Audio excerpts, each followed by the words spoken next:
Bonjour, je suis ravie de vous voir sur la chaîne À votre santé. Des milliers de personnes suivent les conseils classiques pour leur santé.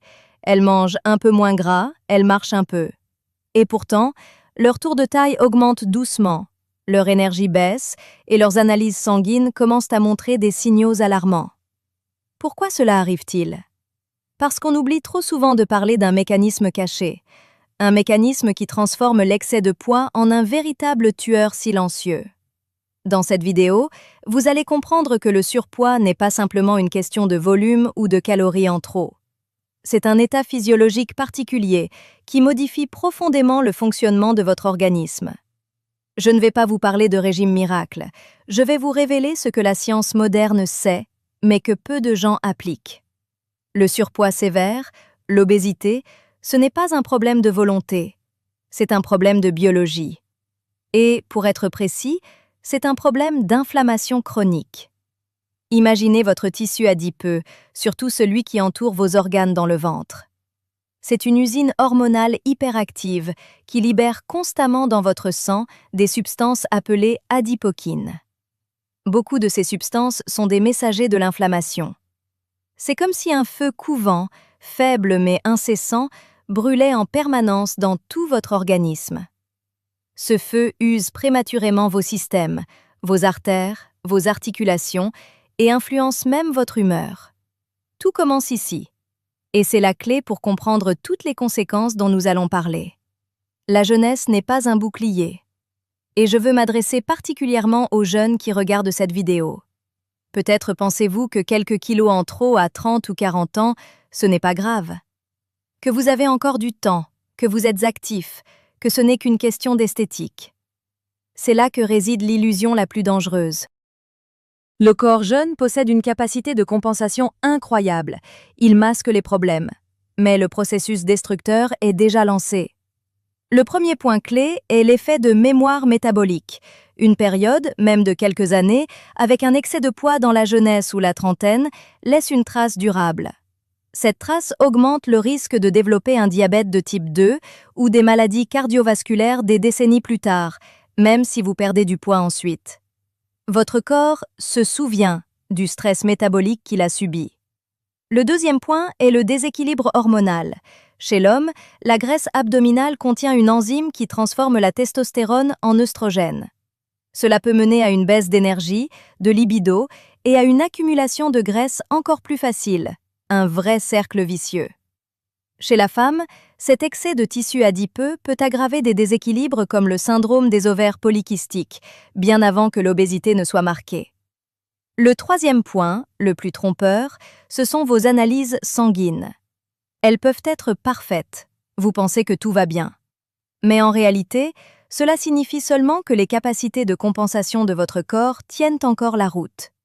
Vous puisez dans vos réserves sans le savoir. Le jour où ces réserves s'épuiseront, les problèmes apparaîtront de manière brutale, en cascade. Alors, que faire concrètement si vous êtes jeune et concerné? Il faut adopter une vision préventive. Arrêtez de vous fier uniquement à la balance. Prenez un mètre de couturière. Mesurez votre tour de taille au niveau du nombril en expirant. Pour un risque accru pour la santé, le chiffre critique est généralement au-dessus de 90 cm pour un homme et 80 pour une femme. C'est le marqueur le plus simple de la graisse viscérale, la plus inflammatoire. La deuxième action, faites vérifier votre taux de vitamine D. Une carence en vitamine D est extrêmement fréquente et est un facteur aggravant majeur de la résistance à l'insuline et de l'inflammation. Corriger une carence peut déjà significativement améliorer le terrain.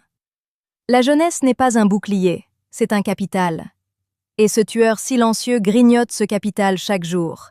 L'ennemi invisible, vos articulations attaquées de l'intérieur. Tout le monde sait que l'excès de poids pèse sur les genoux. C'est mécanique, c'est évident.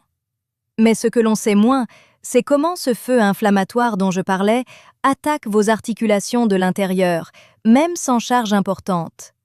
Les cytokines inflammatoires, ces substances libérées par la graisse, voyagent dans votre sang. Elles se fixent au niveau du cartilage de vos articulations. Dans toutes vos articulations, pas seulement les genoux, mais aussi les hanches, les chevilles et même les petites articulations des mains. Elle stimule la production d'enzymes qui dégradent le cartilage, le rendant plus fragile, moins élastique. Vous préparez ainsi le terrain pour une arthrose prématurée, des années avant l'apparition des symptômes. Une autre conséquence méconnue, la goutte. On associe la goutte à l'excès de viande rouge et d'alcool, mais l'inflammation systémique liée à l'obésité perturbe aussi l'élimination de l'acide urique par les reins, favorisant la formation de ces cristaux douloureux dans les articulations. Alors, comment apaiser ce feu articulaire avec l'alimentation? Il ne s'agit pas de se priver, mais de choisir des aliments aux propriétés anti-inflammatoires puissantes. Je veux vous parler des anthocyanes. Ce sont les pigments qui donnent leur couleur aux myrtilles, aux mûres, aux cerises noires, aux aubergines. Ces molécules influencent directement la modulation de l'inflammation. Un autre allié incroyable, la curcumine, le principe actif du curcuma. Mais pour qu'elle soit bien absorbée, il faut l'associer à la pipérine, présente dans le poivre noir. Voici une pratique très simple à mettre en place. Préparez une grande bouteille d'infusion froide anti-inflammatoire. Dans une carafe d'eau, ajoutez quelques fines tranches de gingembre frais, une cuillère à café de curcuma en poudre, une pincée de poivre noir et une poignée de fruits rouges congelés comme des myrtilles. Laissez infuser au frigo toute la nuit. Buvez cette eau tout au long de la journée. C'est un rituel simple et agréable qui apporte continuellement à votre corps des composés pour apaiser l'inflammation silencieuse. Le métabolisme qui résiste. Comment le réinitialiser? Vous avez peut-être vécu cette frustration. Vous réduisez vos portions, vous mangez moins, mais la balance ne bouge plus. Vous faites du sport, mais les résultats sont minimes. On vous dit que le métabolisme ralentit avec l'âge. C'est en partie vrai, mais cette explication est insuffisante. La vraie raison est souvent une double adaptation métabolique. Premièrement, votre corps, face à une restriction, devient plus efficace. Il dépense moins d'énergie pour les mêmes fonctions. Deuxièmement, et c'est capital, se développe une résistance à la leptine. La leptine est l'hormone de la satiété, produite par vos cellules graisseuses. Quand tout fonctionne, elle dit à votre cerveau « Stop, tu as assez mangé ». Mais avec l'excès de poids, le cerveau devient sourd à ce signal. Il n'entend plus la leptine. Vous avez faim même lorsque vos réserves sont pleines. C'est un cercle vicieux. Comment briser cette résistance? Le premier indice est surprenant. Il ne se trouve pas dans l'assiette, mais dans la chambre à coucher. Le sommeil. Une nuit de mauvais sommeil, de moins de 6 ou 7 heures, suffit à perturber profondément votre équilibre hormonal. Elle abaisse votre leptine, augmente la gréline, l'hormone de la faim, et élève le cortisol. Priorité absolue, protégez votre sommeil. C'est la base non négociable. Le deuxième indice, c'est le développement de la masse musculaire. Beaucoup se tournent vers le cardio pour brûler des calories. C'est bien, mais incomplet. L'outil le plus puissant pour un métabolisme sain, ce sont les muscles. Pourquoi? Parce que le muscle, même au repos, est le tissu qui consomme le plus d'énergie dans votre corps. Plus vous avez de masse musculaire, plus votre dépense énergétique de base est élevée. Il faut donc ajouter de la résistance. Pas besoin de salle de sport ou de poids énormes. Des exercices au poids du corps, comme des squats, des fentes, des pompes sur les genoux ou contre un mur, et si possible, des tractions à la barre fixe. Le but n'est pas l'épuisement, mais la stimulation des muscles. Faites 2 ou 3 séries de 8 à 12 répétitions, 2 fois par semaine. Enfin, pour soutenir cette masse musculaire et améliorer la sensibilité à la leptine, pensez au rythme protéique. Répartissez votre apport en protéines de qualité, œufs, poissons, volailles, légumineuses, sur les 3 repas, au lieu de les concentrer le soir.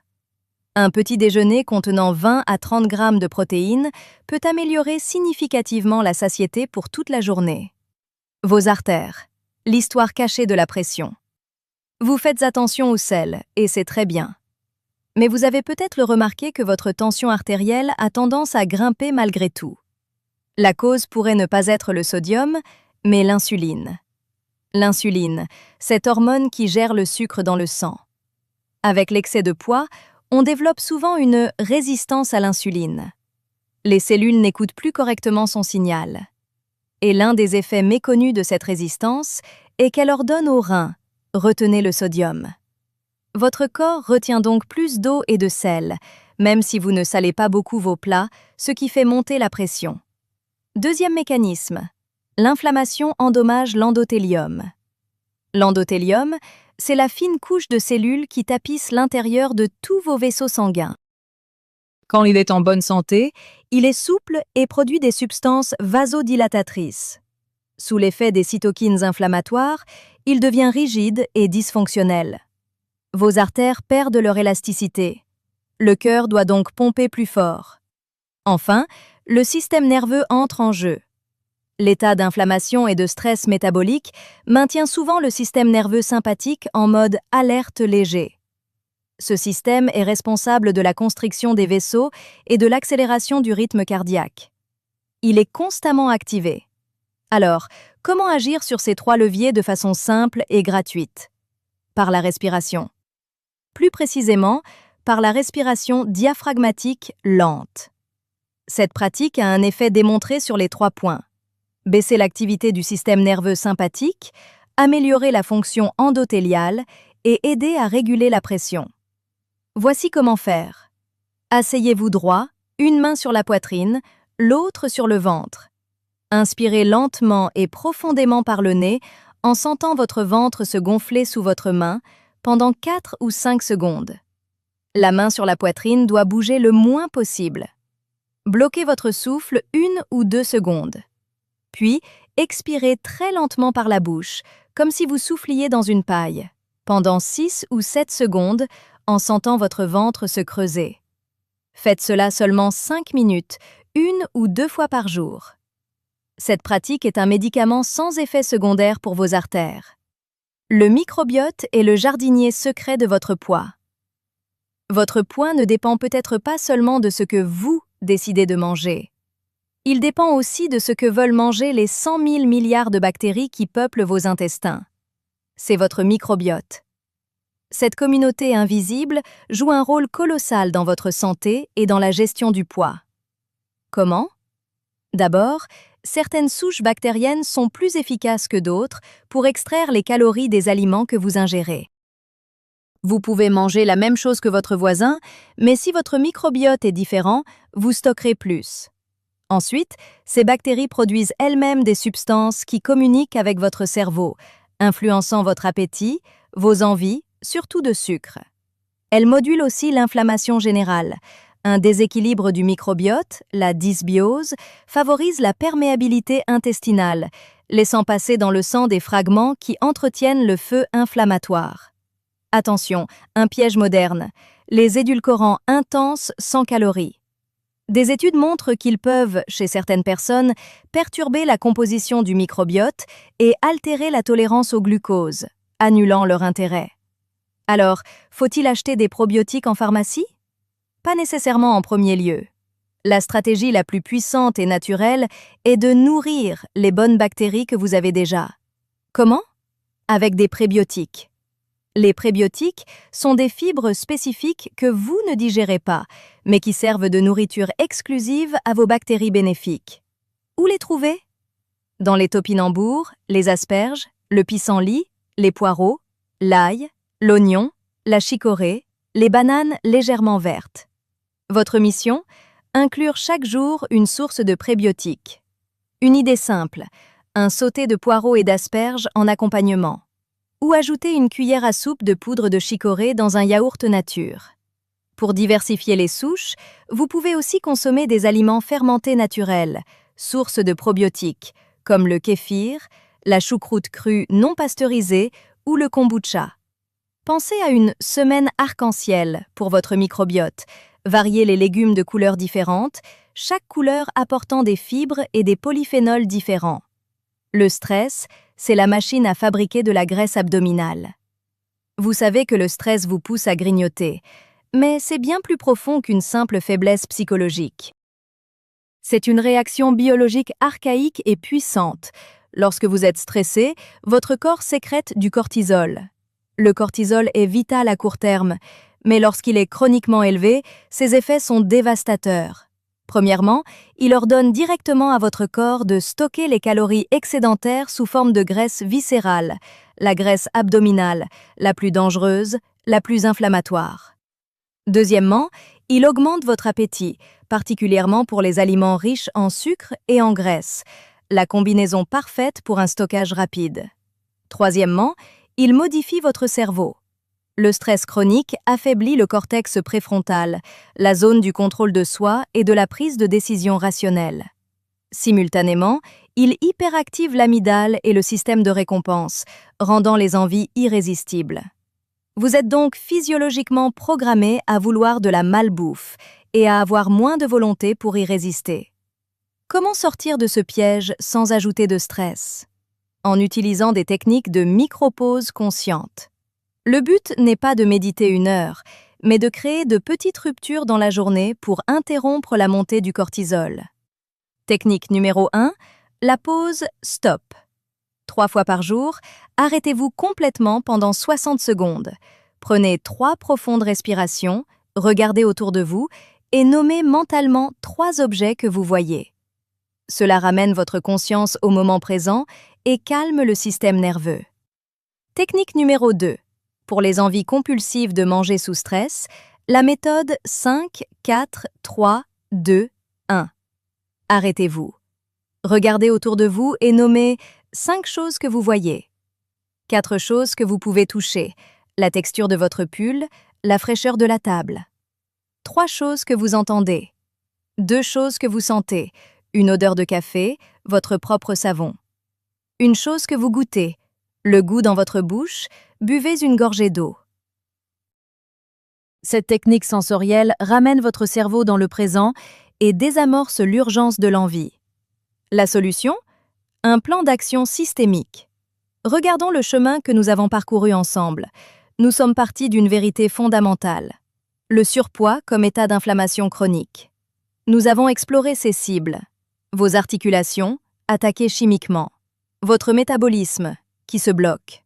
Vos artères, qui perdent leur flexibilité.